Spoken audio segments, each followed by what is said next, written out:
Hello everyone, कैसे आप सब? आई होप आप सब बहुत अच्छे होंगे। मैं श्रुति गुप्ता मोस्ट वेलकम करती हूँ आपके चैनल हेलो स्टडीज पे। एंड आज अगेन आपके सामने मोस्ट इंपॉर्टेंट मैथ का लेक्चर वीडियो जो कि प्रॉब्लम सेट हमारा चल रहा था 4। ठीक है, आज इसका कौन सा क्वेश्चन नंबर 10 देखना है। 9th स्टैंडर्ड है अभी जो पढ़ रहे हैं, अभी आपको तो समझ ही आ रहा होगा ना कितना पढ़ रहे हैं। तो 9th स्टैंडर्ड अलजेब्रा मैथ है आपका, क्वेश्चन नंबर 10 पर है। विदाउट लेट स्टार्ट करते हैं। इसके पहले हमने बहुत सारे वीडियोस आपको अपलोड कर दिए हैं। क्वेश्चन नंबर 9 तक ऑलरेडी कंप्लीट हो चुका है। आप जाइए प्लेलिस्ट पर सर्च कीजिए, आपको सब क्वेश्चन मिलेगा। ओके, और क्वेश्चन नंबर 10 देखिए। If ABC are in continued proportion then prove that ABC। अभी देखिए, इसके पहले आपने क्या पढ़ा था? ABCD are in proportion. ठीक है, और ये क्या है? Continued proportion ABC। तो ABC कंटिन्यूड प्रोपोर्शन है, मतलब B आपका क्या होगा? 2 टाइम्स आएगा।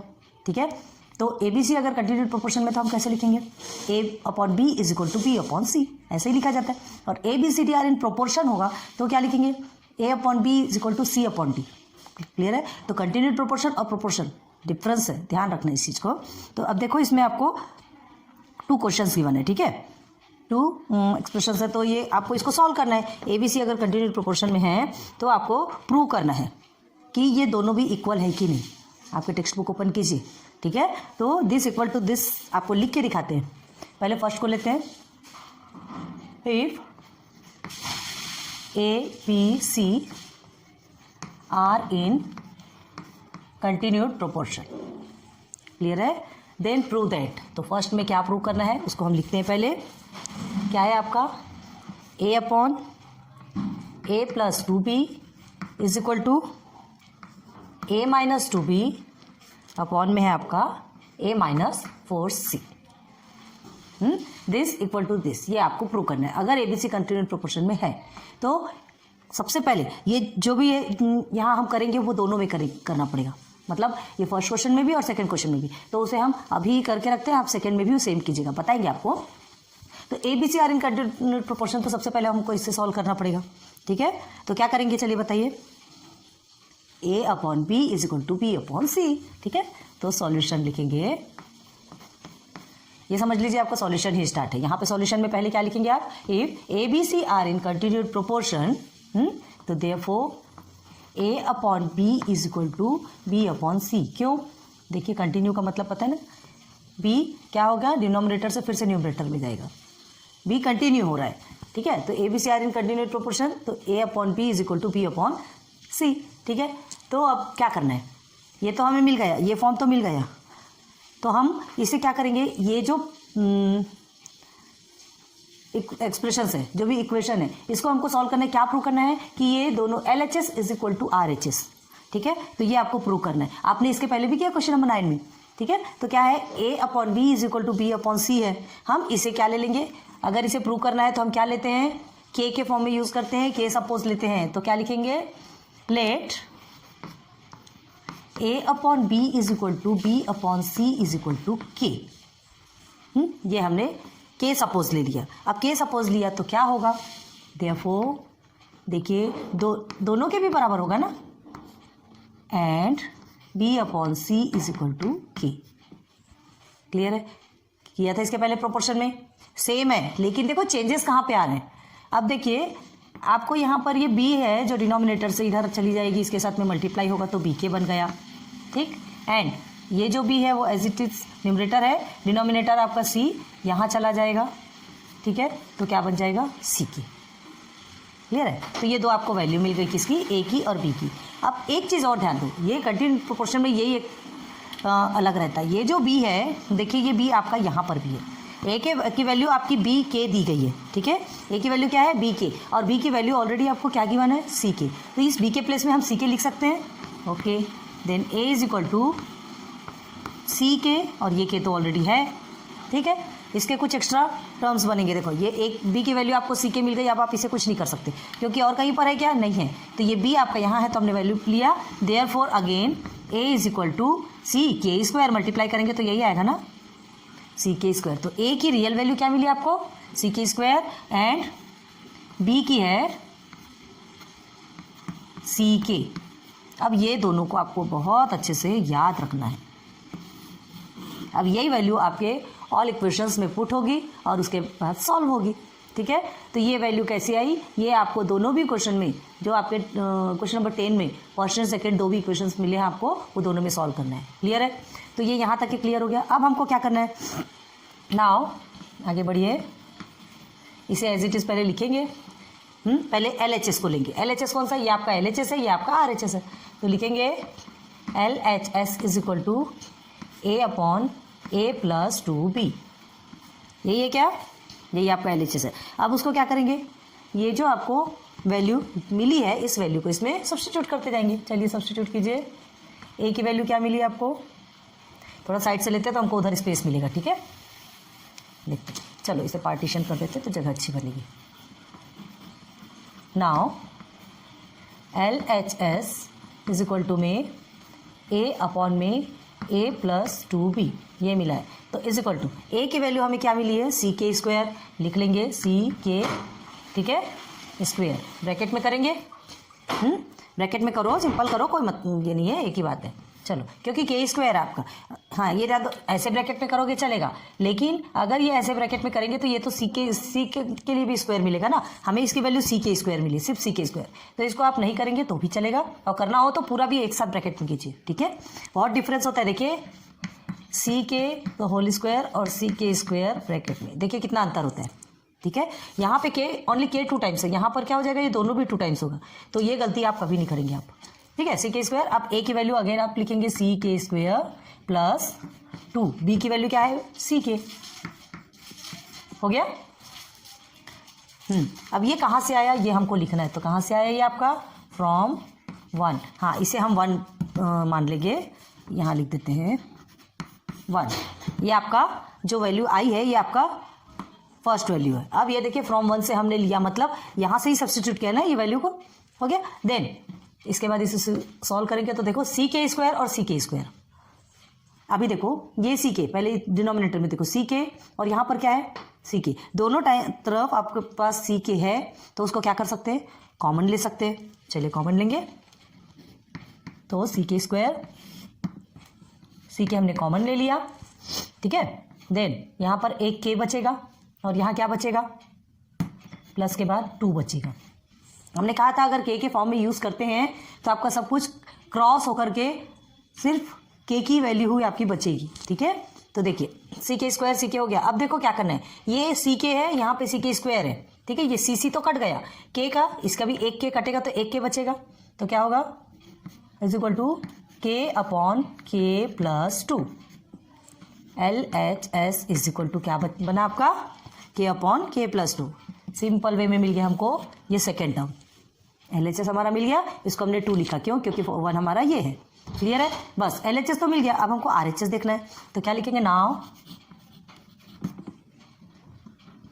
RHS is equal to, RHS लिखिए क्या है आपका, A-2B अपॉन में A-4C। चलिए वैल्यू सब्स्टिट्यूट कीजिए। A की वैल्यू क्या है आपकी, CK² है, CK² अपॉन में क्या है 2B, तो -2, और B की वैल्यू आपकी क्या है CK। डायरेक्ट भी लिख लो, कोई बात नहीं, CK। क्लियर हो गया। अब A की वैल्यू अगेन आपकी CK² है, -4, और ये C की वैल्यू तो कुछ है ही नहीं। A और B की वैल्यू ही मिली है, C की वैल्यू नहीं मिली, तो C को हम एज इट इज लिख देंगे। ठीक है, अब चलिए इसमें कॉमन देख सकते हैं क्या, कहीं कुछ कॉमन मिलेगा क्या, कहीं कुछ कॉमन मिलेगा आपको। हाँ, इसको ये कहाँ से मिला आपका, फ्रॉम 1। ये लिखना कंपलसरी ना, बिल्कुल ध्यान रखिए कि ये चीज़ें कहाँ से आई है, हमको पता होनी चाहिए। मतलब ये जो CK² और CK जो मिला है हमको, ये 1 से मिला ना, ये हमारा 1 है, यहाँ से मिला तो हमने फ्रॉम 1 लिखा। अब हमें कॉमन निकालना है, तो देखो ये CK² और ये CK, दोनों में से CK कॉमन निकलेगा, तो क्या बचेगा आपका, यहाँ पर आपका एक K बचेगा। ठीक है, अब यहाँ पे आपका बचेगा -2। अब देखो यहाँ क्या कॉमन निकलेगा, यहाँ पर आप C को कॉमन निकाल लीजिए। C कॉमन निकालेंगे तो K², ठीक है, और ये होगा आपका -4, ये कॉमन हो गया। क्लियर है, K² -4। अब देखो क्या करना है, ये जो C है ये तो कट गया आपका, ये भी C कट गया, बचा इधर K, और यहाँ पर क्या बचा, एक मिनट, हाँ सही है। तो चलो अब आपका क्या करना है, के स्क्वायर माइनस 4 है तो ये 4 को हम क्या कर सकते हैं, या तो कट कर दो या तो कर दो, क्या करना है वो सिंपल सी बात होगी। देखो के स्क्वायर है और ये 4 स्क्वायर है, तो 4 स्क्वायर को हम क्या लिख सकते हैं, ये सॉरी 4 स्क्वायर नहीं 4 है, तो 4 को हम क्या लिख सकते हैं, 2 स्क्वायर लिख सकते हैं। ठीक है, डिनोमिनेटर एक क्या है, 4 को 2 स्क्वायर लिखेंगे तो एक हमको और न्यू ट्रिक मिलती है। ठीक है, तो ये हमारा फॉर्मूला बेस्ड हो जाएगा। कैसे होता है देखते हैं, ऊपर में बता दें, देखिए कैसे स्पेस यूज करते हैं। ठीक है, तो चलो देखो कैसे लिखना है। यहाँ पर आपका क्या बचा, यहाँ भी RHS है ना, तो इज इक्वल टू आपका क्या बचा है, के अंडर ब्रैकेट के माइनस 2 बचा है आपका। ठीक है, अब देखिए नीचे में आपका क्या है, के स्क्वायर और माइनस 4 है, तो माइनस 4 को हम 2 स्क्वायर भी लिख सकते हैं, है ना। हमको क्या करना है, सब क्रॉस करना है, सबको हटाना है। कैसे हटाना है वो ट्रिक अपने को देखना है। तो ये इसे 2 स्क्वायर लिखेंगे, तो अब देखो ये फॉर्मूला बेस्ड हो गया, कौन सा, A square minus B square is equal to A plus B A minus B, है ना। तो चलो करते हैं, तो यहाँ पर लिखेंगे इज इक्वल टू के द ब्रैकेट के माइनस 2 अपॉन में के प्लस बी, सॉरी के प्लस टू एंड के माइनस 2। अब ये क्यों लिखा, कैसा लिखा, तो यहाँ पर लिखेंगे ब्रैकेट में लिखना है ना, because a square minus B square is equal to A plus B A minus b, यही है ना फॉर्मूला, पता है आपको। तो ये फॉर्मूला पता है, तो इस फॉर्मूले के बेस पे हमने इसे क्या किया, देखिए ये हमारा फॉर्मूला बेस्ड। बहुत ध्यान देना है कि कहाँ पर फॉर्मूला आता है, जहाँ फॉर्मूला आता है अगर आपने डायरेक्ट कट कर दिया ना तो टोटल रॉन्ग। बहुत ध्यान देना इन चीज़ों को। तो ये हो गया हमारा, ठीक है, ये इसे आप साइड में लिखेगा, हम एरो बना देते हैं। अब उसके बाद क्या होगा, देखो ये दोनों भी आपको सेम दिख रहा है कि नहीं, तो दोनों भी कट हो गया। ठीक है, तो क्या होगा, therefore RHS is equal to, ये आपका RHS चल रहा है ना, बार बार नहीं लिख रहे हैं, एक बार स्टार्टिंग में लिखते हैं, एक बार एंडिंग में लिखते हैं। LHS भी हमने एक बार स्टार्टिंग में लिखा, लास्ट में एंडिंग में जब आंसर निकल गया तब लिखा। RHS इज इक्वल टू आपका क्या बचा, के अपॉन के प्लस 2। चलो LHS में देख लीजिए, के अपॉन के प्लस 2 बचा। ठीक है, दोनों भी इक्वल निकले। Okay, therefore LHS is equal to RHS। कैसे लिखेंगे यहाँ पर, फ्रॉम 2 and 3। कैसे पता चला LHS RHS के इक्वल है, ये LHS की वैल्यू देखी, RHS की वैल्यू देखी, दोनों भी इक्वल है, मतलब हम लिख लिए फ्रॉम 2 and 3 से हमको पता चला LHS इक्वल टू RHS। हो गया क्लियर। तो हमको रियल क्या चाहिए था, हमारा आंसर ये दोनों को प्रूव करना है, तो इसे लिखेंगे। हमारा LHS क्या है यहाँ पर, a upon a plus 2b is equal to RHS a minus 2b upon में a माइनस 4c। कितना इजीली प्रूव हो गया, हेंस प्रूव्ड। हमको प्रूव करना है, ये है इक्वल, ये तो हमको मालूम है, उन्होंने ऑलरेडी दिया है कि ये इक्वल है, लेकिन कैसे इक्वल है ये हमें प्रूव करना है, और हमने प्रूव करके बता दिया। ठीक है, तो क्वेश्चन नंबर 10 का 1 कंप्लीट होता है। चलिए नोट डाउन कर लीजिए जल्दी से, फिर सेकंड में चलते हैं। ठीक है, हो गया, रब करें। चलो नाउ 10 का क्वेश्चन नंबर 2। और ये बार बार मिट जाता है,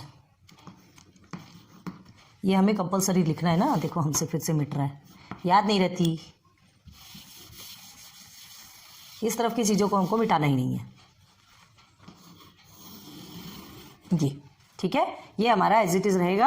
अब देखिए सेकंड क्वेश्चन क्या है आपका, क्वेश्चन नंबर 10 का second, if ABC are in continued proportion, है ना, देन प्रूव दैट, कौन सा, B upon B plus C is equal to में A minus B upon A minus C, ये प्रूव करना है। ठीक है, आज 2 क्वेश्चन करवा के वीडियो स्टॉप करेंगे, लेक्चर नंबर 6 आपका यही तक चलेगा। ठीक है, 1-2 बार ऐसा हो रहा है, वीडियो अपलोड करते करते बीच में स्टॉप हो जाती है, हमारी वीडियो अपलोड नहीं हो पाती। ठीक है, आप तक नहीं पहुंच पाती, आप तक की जल्दी पहुंचाना है ना कोई चीज़ें, तो ये क्वेश्चन सॉल्व करवा के वीडियो स्टॉप करेंगे, फिर लेक्चर नंबर 7 पे चलेंगे। ओके, चलेगा, लेक्चर ज़्यादा बढ़ता है, कोई टेंशन वाली बात नहीं। तो चलो यहाँ देखते हैं। अब देखिए यहाँ पर आपको क्या बोला है, फिर से वही काम करना है, ये सारा काम अभी इस पे ध्यान नहीं देना है, आपसे सिर्फ ये बोला है if ABC are in continued proportion then prove this. तो ABC are in continued proportion, तो पहले ये कैसा होगा ये तो हमको देखना पड़ेगा। ABC कंटिन्यूड प्रोपोर्शन में है तो A upon B is equal to B upon C, और ये है तो आपका क्या होगा, ये भी कंटिन्यूड प्रोपोर्शन में है, तो ये है तो हम क्या लिखेंगे, हमें इसे K के फॉर्म में लिखना है। देखो मिट गया, हम इसे let A upon B is equal to B upon C is equal to K, ये लेंगे तो आपका क्या बनेगा, A upon B is equal to K भी होगा और B upon C is equal to भी आपका के होगा। सब भी इक्वल है ना, तो ऐसा भी लिखेंगे ना।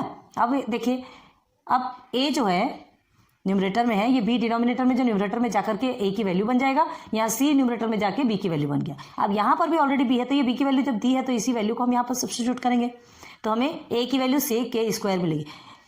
ए B C D are in proportion, उसमें आपको वो वैल्यू नहीं मिलती, उसमें आपको डायरेक्ट वैल्यू मिलती है, उसी को पुट करना है। इसमें क्या होता है, ये इसकी जो वैल्यू है वो दूसरे की वैल्यू में जाकर के सब्स्टिट्यूट हो रही है, ठीक है। तो A B C are in continuous proportion होगा तो उसमें ये ए और बी की वैल्यू आपको बहुत ज़्यादा ध्यान देना है, चेंज हो जाएगी, ठीक है।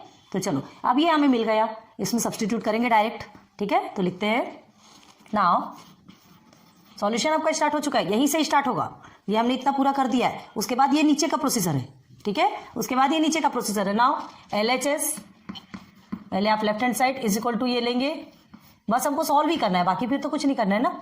तो बी के प्लेस पे आप सी के लिख देंगे एंड अगेन बी के प्लेस पे सी लिखेंगे और सी के प्लेस पे तो कुछ है ही नहीं, ठीक है, सी के प्लेस पे कुछ भी नहीं है। अब देखो यहाँ पर सी के आपका एज इट इज है, आप कुछ भी नहीं कर सकते, है ना। लेकिन सी के और प्लस सी दोनों में कुछ कॉमन है कि नहीं है, सी कॉमन दिख रहा है आपका। पहले क्या लिखेंगे इसको, कहाँ से आया, फ्रॉम वन, फ्रॉम वन, ये लिखना कंपल्सरी है, ठीक है। हम थोड़ा पास में लिख रहे हैं, आप थोड़ा दूर में लिखिएगा, हमको वो स्पेस को थोड़ा लेना है, ठीक है। तो चलिए अब सी के आप क्या करेंगे, इसमें से कॉमन ले लो, सी आप कॉमन ले लेंगे तो के प्लस वन, याद रखो के प्लस, ये इसके प्लेस पे अगर हम सी को कॉमन ले रहे तो इसके प्लेस पे वन लिखना है।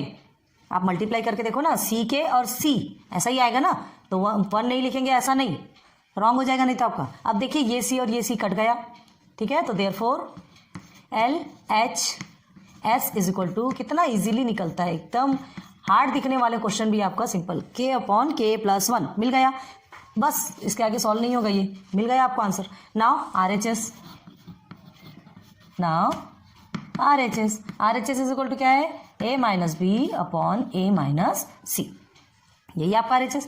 बस सब्स्टिट्यूट कीजिए, a की वैल्यू क्या है, सी के स्क्वायर, यहाँ पर तो a का कोई काम ही नहीं था, सी के स्क्वायर माइनस बी आपका है सी के, a अगेन आपका सी के स्क्वायर है माइनस सी, यहाँ कुछ भी नहीं है तो सी। अब देखो ये दोनों में क्या कॉमन है, सी के कॉमन है, ठीक है, हमने सी के कॉमन ले लिया और यहाँ ब्रैकेट में क्या लिखेंगे, के माइनस आपका क्या रहेगा वन, ठीक है।